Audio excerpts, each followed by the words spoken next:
Hi అండి. Jumbo chicken lollipops and chicken soup ఇలా చేసుకుంటే చాలా టేస్టీగా ఉంటాయి. ఎలా చేయాలో చూసేద్దాం. 500 గ్రామ్స్ చికెన్ లాలీపాప్స్ క్లీన్ చేసి తీసుకోండి. దానిలో 1 స్పూన్ మిరియాలు, చిన్నగా చాప్ చేసిన అల్లం, అలానే వెల్లుల్లి, తగినంత సాల్ట్ వేసి ముక్కలు మునిగినంత వరకు వాటర్ వేసుకుని 20 మినిట్స్ వరకు బాయిల్ చేసుకోవాలి. అవి ఉడికేలోపు బంగాళదుంపలు ఉడికించి తీసుకుని స్మాష్ చేసుకుని పక్కన పెట్టుకోవాలి.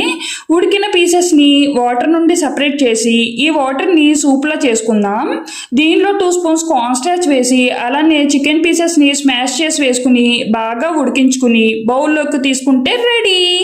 ఉడికిన పీసెస్ని బోన్స్ నుండి సెపరేట్ చేసి స్మాష్ చేసుకుని పొటాటోలో వేసి ఎండుమిర్చి పౌడర్, 1 టేబుల్ స్పూన్ మిరియాల పొడి, 1 స్పూన్ ధనియాల పొడి, 1 స్పూన్ గరం మసాలా, తగినంత సాల్ట్ వేసి బాగా మిక్స్ చేసుకుని బోన్కి ఈ విధంగా ఒత్తితే అతుక్కుంటుందండి. ఇలా అన్నీ రెడీ చేసి పక్కన పెట్టుకోవాలి. 1 ఎగ్ బీట్ చేసుకుని సాల్ట్, కారం వేసి మిక్స్ చేసుకున్న దానిలో లాలీపాప్స్ ఇలా డిప్ చేసి బ్రెడ్ పౌడర్లో ముంచి లో ఫ్లేమ్లో ఫ్రై చేసుకోవాలి. అంతే.